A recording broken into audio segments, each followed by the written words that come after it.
Question number 1 যে ভাইয়া second time প্রিপারেশনের ক্ষেত্রে ফুল সিলেবাস নাকি শর্ট সিলেবাস, পরিবর্তন সিলেবাস নাকি আগের সিলেবাস?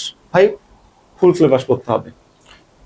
পরিবর্তন সিলেবাস কোনটা তোমরা খেয়াল করো, যারা এইচএসসি 25 এ এক্সাম দিচ্ছে অ্যাডমিশন, তাদের জন্য বাংলায় যে গদ্য আর পদ্য ছিল আর 26 ব্যাচের জন্য, মানে এই যে 26 ব্যাচ যারা যারা এবার আসলে ফার্স্ট টাইমার, তাদের জন্য বাংলা সিলেবাস কিন্তু আলাদা।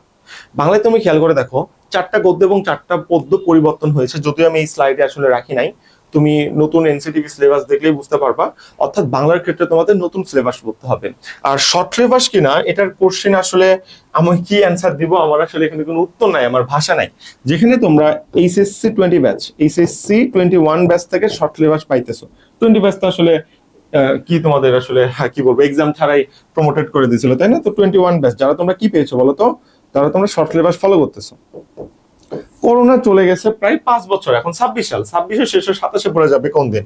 তো করোনা শেষ হওয়ার 5 বছর শেষ, তোমার মনে হয় যে এখনো শর্ট সিলেবাস হবে না? তাহলে এখন কোন সিলেবাসে এক্সাম বলো তো? ফুল সিলেবাসে। চট্টগ্রাম ইউনিভার্সিটি কোনো সময় তো আউট অফ সিলেবাসেও এক্সাম নেয়, কি বলবো বলো?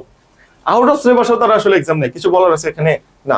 তার মানে তোমার ফুল সিলেবাস পড়তে হবে, একদম ফুল সিলেবাস পড়তে হবে, শর্ট সিলেবাসের কোনো ওয়ে কিন্তু এখানে আসলে নাই। এবং বাংলার জন্য অবশ্যই নতুন সিলেবাস পড়তে হবে গদ্য পদ্যের ক্ষেত্রে কিন্তু। আর এগুলো কেমনে পড়তে হয় অনেকবার ভিডিওতে বলছি, বারবার বলতে ভালো লাগে না, তাই আসলে বলতেছি না। তাহলে একটু একটা ভিডিও ছিল শর্ট সিলেবাস নাকি ফুল সিলেবাস, আশা করি তোমরা ক্লিয়ার। তো আমরা আমাদের যে সেকেন্ড টাইম ব্যাচটা আছে, ব্যাচে হয়তো 10টার মতো সিট আছে, সিট ফুল হয়ে যাবে। তো এই ব্যাচে ভর্তি হলে এখনো তুমি 2990 ভর্তি হতে পারবা। 3টা বই বাসায় কুরিয়ার করে পাঠাইতে হবে, আর্কাইভ ব্যাচ পাবা, এবং নতুন যতগুলো ব্যাচ আসবে সবগুলো ফ্রি অ্যাক্সেস পাবা আগামী 10 মাসের জন্য, ফুল প্রস্তুতি। এবং এখানে আমরা কিন্তু ফুল সিলেবাস ফলো করেই তোমাদের সামনের দিকে আগাবো, একদম ডিপলি ফুল সিলেবাস ফলো করব, কোনো শর্ট সিলেবাসের মধ্যে নাই। এবং তোমাকে যেভাবে প্রিপেয়ার করতে হয় করবো, কারণ আমাদের ফাউন্ডেশন 1 ব্যাচ থেকে কেউ কখনো চান্স মিস করে না, এই ক্রেডিটটা আমরা সারা জীবন ধরে রাখতে চাই। কথা বুঝতে পারছো? তো এটা হলো আমাদের ফাউন্ডেশন 1 ব্যাচের সবচেয়ে বড় একটা সুবিধা। যদি তুমি এই ব্যাচে ভর্তি হতে চাও, তাহলে এই নাম্বারে যোগাযোগ করো। আমাদের ব্যাচে কিন্তু সিট ফিল আপ হয়ে যাবে, আমি আবার বলতেছি।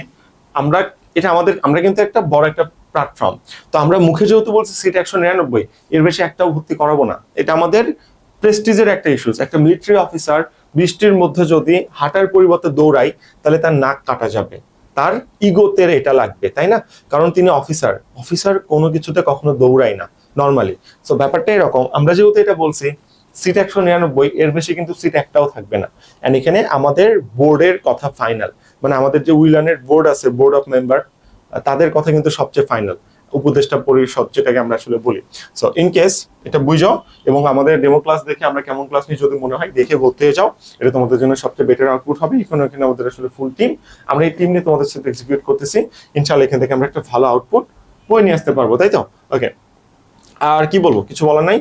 ডিটেল জানার জন্য আমাকে নক দিও। আর মাথায় রাখবা একদম, এটা থেকে একটা, এই ভিডিওটা থেকে যে ফুল সিলেবাসে এক্সাম হবে এবং বাংলা পরিবর্তনশীল সিলেবাসে এক্সাম হবে। আসসালামু আলাইকুম।